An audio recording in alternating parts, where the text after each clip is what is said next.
Hello, everybody, and welcome back. Thanks so much for tuning in.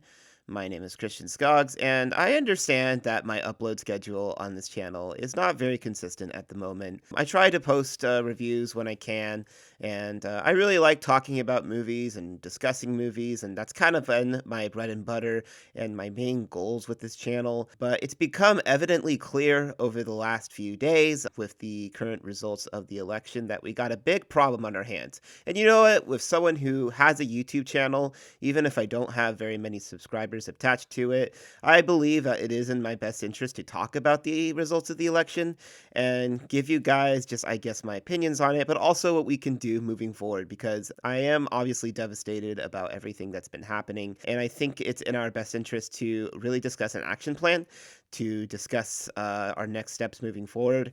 And for the record, I also just want to say that this video is unscripted. Usually I would come in with a script and give you guys, a proper narrated, properly edited video. But I think I'm going to just put whatever thoughts I have to some sort of moving image or something. So, with that being said, yeah, Donald Trump won the election again. This after Joe Biden dropped out of the race and Kamala Harris ended up stepping in as the Democratic nominee. She went up with vice presidential candidate Tim Walz, and I really wasn't sure what the results were going to be following this decision. I still, for the record, think it was the correct decision that Biden absolutely needed to drop out of the race and that we needed Kamala Harris back in this race because I think that Donald Trump is a threat to our country. And I think that his policies are fascist.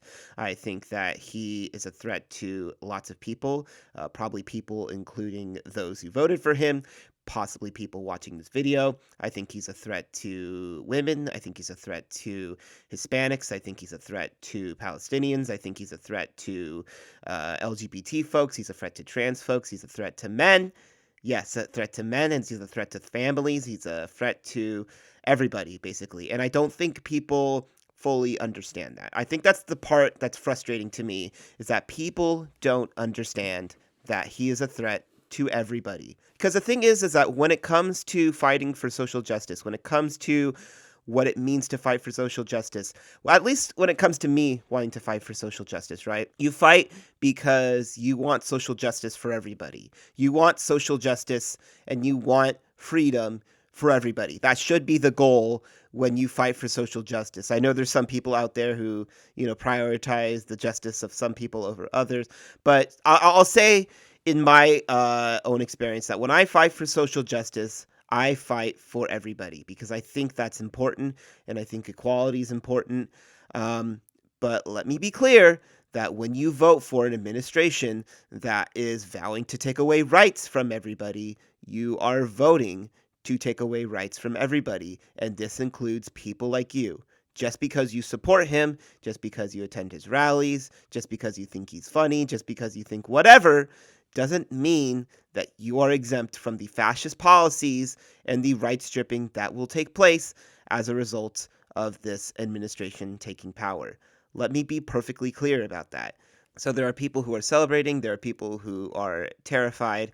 I feel like just in the air right now, there's just an overall feeling of gloom and yeah, I think it's for a reason because this is pretty catastrophic and I don't really know where we go from here, to be honest with you, because I don't even really know where we start first or what's going to happen. I guess we can look at one thing for sure, and that is Project 2025, which, if you don't know what Project 2025 is, this is basically the main blueprint that the Heritage Foundation, which Trump for the longest time during his campaign has tried to distance himself from and say that he's not associated with in any way, basically laid out the groundwork for a Christian nationalist, well, I don't even like using the word utopia, fascist state. That's what the fuck this is going to bring under a Donald Trump administration. Because if you go through the policies and some of the agenda, within Project 2025. It's pretty nuts. It's pretty chaotic. And I think the one thing that is the most concerning within Project 2025 has to be for sure Schedule F. Now, if you don't know what Schedule F is, bear with me because I know this is going to be kind of boring, but I promise you it is vitally important to understanding what is to come in the next few years, and just to give you an idea of how to prepare and how to resist what's about to happen. But basically, Schedule F is a government code, I believe within the Employee Code of Ethics that was established. And the whole idea about Schedule F is that you essentially are able to appoint loyalists into your cabinets. This obviously could be like members of your cabinet, meaning just like, your Secretary of State, Secretary of Defense, Department of Justice, all that good stuff. Like, obviously, you're going to have people who agree with you more in there. But like the FDA and like the botany and like the Weather Service, that being Trump loyalist run institutions, is that something we really want? Do we want a person who has openly gone against science and who has conditioned the American public into questioning science to this degree, be the person who is now electing people to abide over health agencies? Well, I guess so, because now it looks like that with this new Trump win, that RFK is now going to be the head of health services. And he has promised to gut entire agencies within the health administration because, I guess he's a great guy. So he, wants to make America healthy again, whatever the fuck that means. I don't know. I think one of the things that we really struggle to connect to reality with, I guess you could call it, is that we are now shifting right. This is something that I always figured was happening as a main populace. And this is something that I forget too, because I think we kind of all exist within our echo chambers. We have, whatever political position you are aligned with, you tend to exist within an echo chamber in which everybody kind of just agrees with you and you think the same thing. But the problem is that that same thing that you all seem to agree with, that's not obviously the values of the entire populace of a country. And so this is something that I always kind of knew, that there were insane Trump sycophants out there and people that were willing to, I guess, vote for him no matter what, because I think people have been so conditioned into anything and everything that happens to him is bullshit and that he is basically God. It doesn't matter that he's a rapist. It doesn't matter that he's a convicted felon. It doesn't matter that he has been caught on camera or on tape, excuse me, but on tape committing crimes or openly boasting about committing crimes. It doesn't matter, because to them, he is God, essentially, and anything he says goes. So I think what's so dangerous about this mentality is that even if he wants to promote a conspiracy theory and say that, COVID vaccines are dangerous or you shouldn't wear masks or some other bullshit like that, people will openly go along with it because, well, Trump said so, and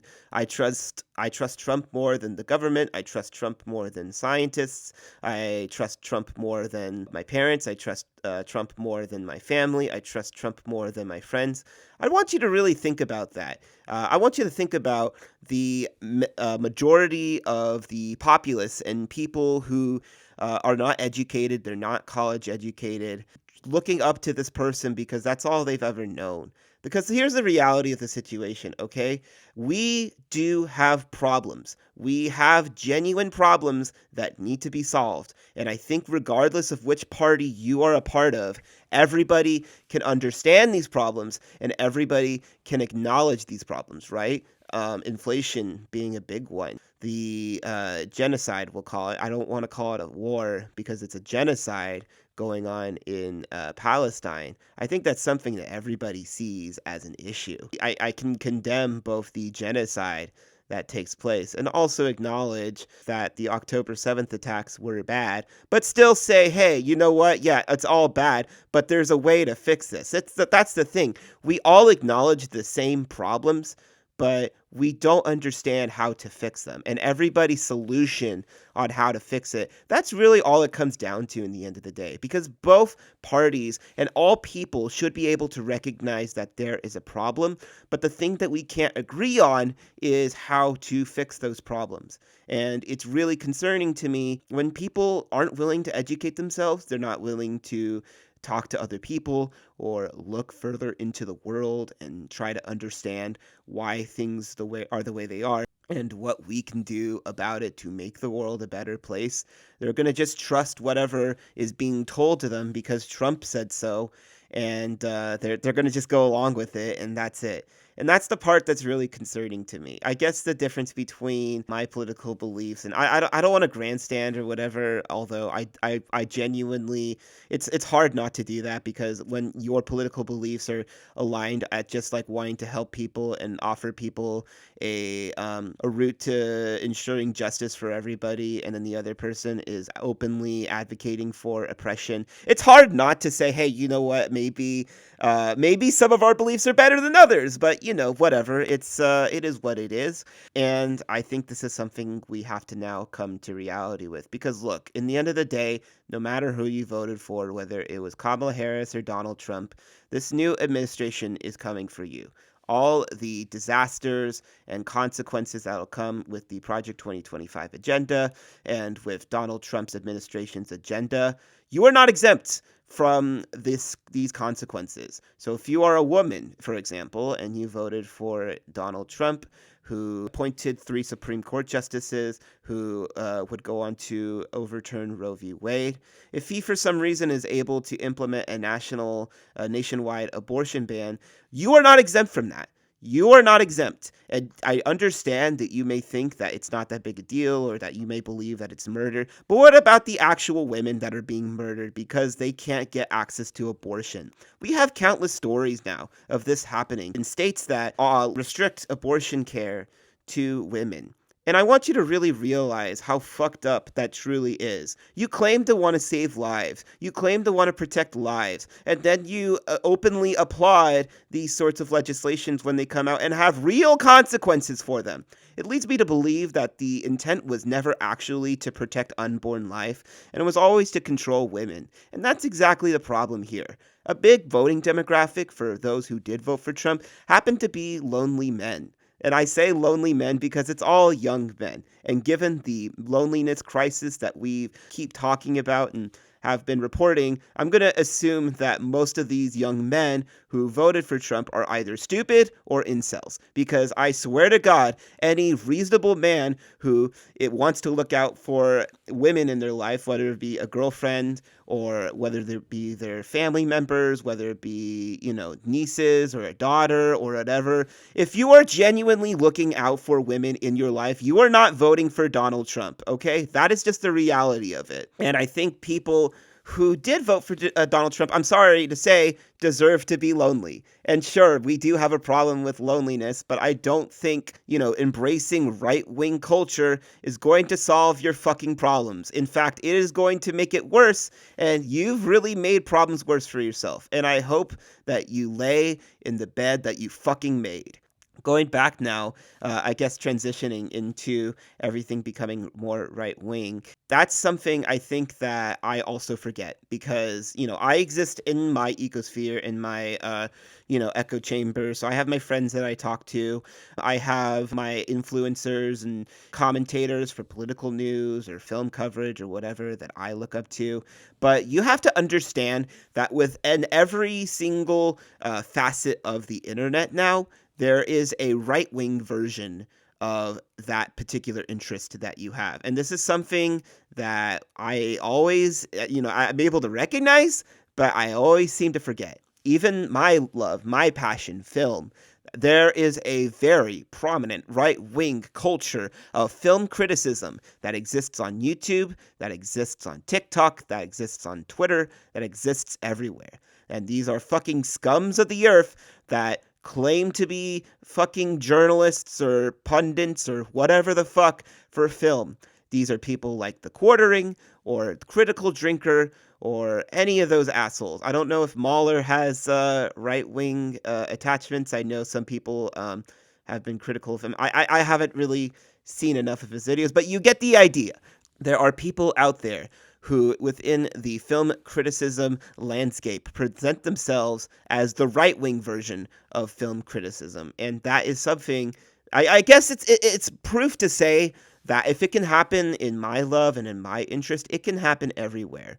Okay? That's the reality of the situation, is that we are becoming more right wing as a society. And this isn't even just including whatever interest you have. This also includes Democrats as well, who I have been openly critical of for wanting to embrace the center right in order to get votes. And I do believe, for the record, that is why they lost. You cannot run a left wing campaign advocating for genocide of Palestinians and say that it's somehow justified. You cannot do that and expect good results in the end, because I promise you that's not going to happen. You are not going to win by advocating for genocide as photos and videos of war crimes come out daily and expect voters, especially in populations where this sort of stuff affects Americans, to be okay with that.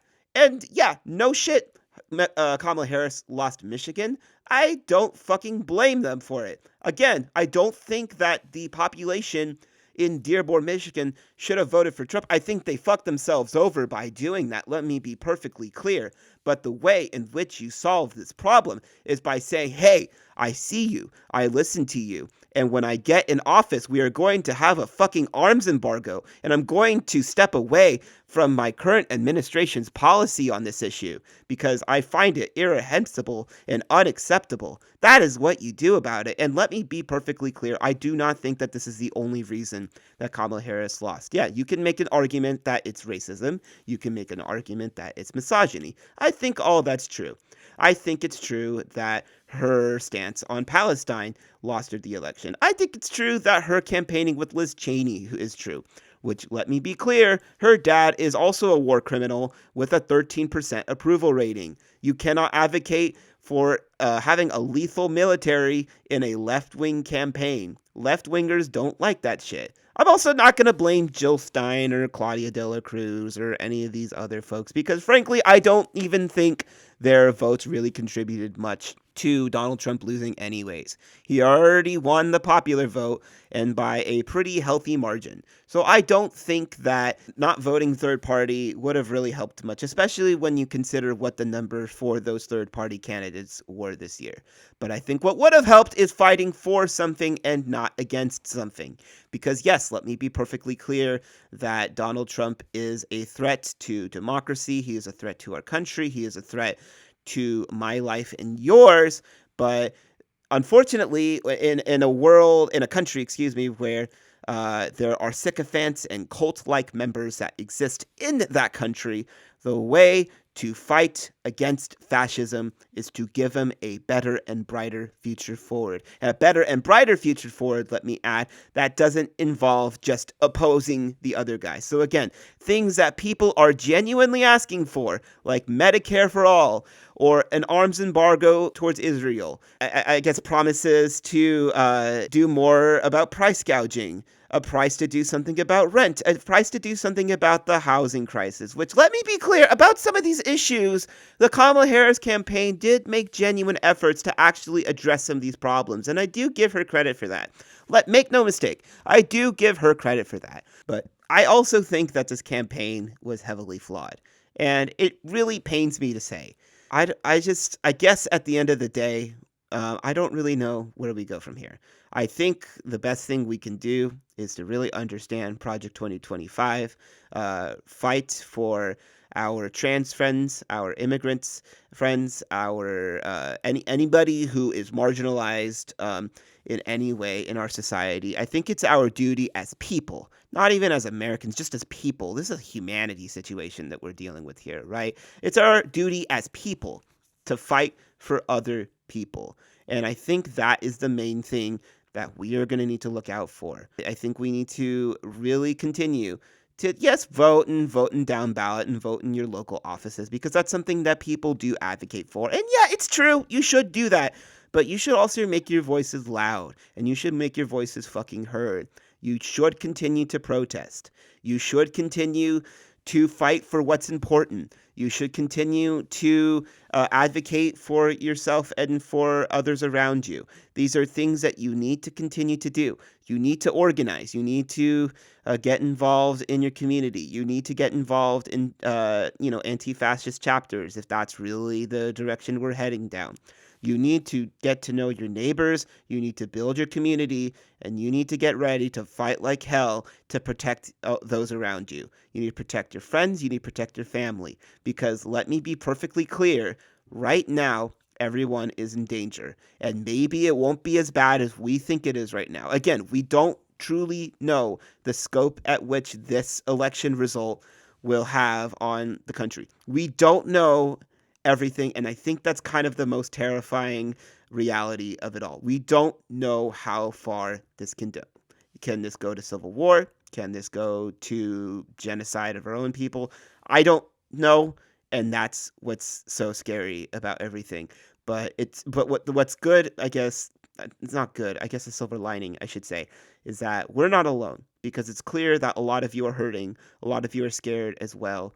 And I'm making this video today just to let you know that we're all in this together. And let me be perfectly clear as well, as I continue to grow my brand and try to get myself out there as a film critic on this platform, which is something that I really want to continue investing in and actually make the time to try and grow my brand. It's a lot of hard work, and I have a job and a life outside of this, and so I kind of treat this more as a hobby right now, admittedly. But I want to make my intentions and my platform on this page perfectly clear. Fuck fascism, fuck hatred, and fuck right-wing politics and the right-wing agenda. Okay? You want to see what I can do for this page? Imagine me. I am basically the opposite of the quartering. I am the antithesis to the quartering. That's what I like to see myself as, because, I do believe that we have a genuine problem with young men embracing the right, and I do think that this comes from a loneliness issue, which, let's be clear, affects everybody in our age gap. This is an issue.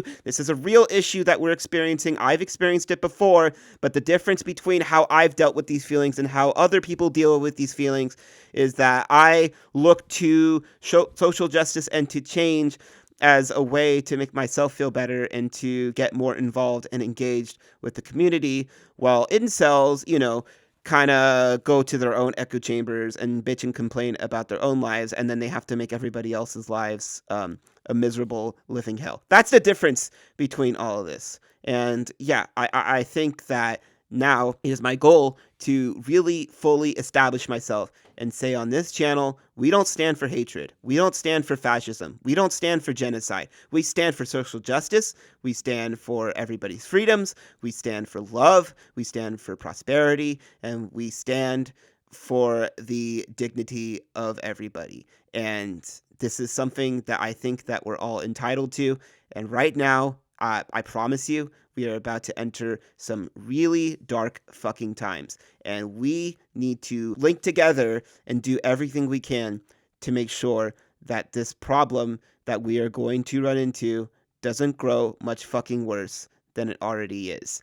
And yeah, I think we also need to have a serious conversation as Democrats as well to establish some serious reforms, because whatever the fuck they're doing right now about being more center right, that's not the future of the Democratic Party. And I refuse to accept that reality, okay? We are not going down that route. So ultimately, in the end of the day, I'm frustrated, I'm scared, I'm upset, and I know a lot of you are too, and I know I haven't made a video in a while, so I just wanted to come back on here and just talk about it freely, because I don't think a script can do my anger any justice. I think just me talking has been really helpful, and I think we have a lot of work to do, and I want to continue to use my channel for good. So I want to be able to reach out to people, and I want to be able to help people, but I also want to just be able to talk about movies, because I love movies, and movies give me so much life, and they are a way for me to escape hell, like what we're experiencing now, even as the election results are coming in. I was watching Pulp Fiction at the New Beverly, and as we were all walking out, you could feel just the tension in the air. Like something just was off that night. It felt very 2016 to me. And yeah, that's something we're going to continue to do here. We're going to continue to just love people. We're going to continue to just be open-minded and just try to build a better future. And I know it sounds corny. I know we're defeated right now, and I know things just seem really dark. And trust me, they are. And you should take the time to grieve. You should take the time to just accept the reality of the situation that we're facing. But we also have to now begin the fight. And I know that we can. Anyways, thanks for watching. Hope you're having an okay day. Hope you're hanging in there. And I'll talk to you all real soon.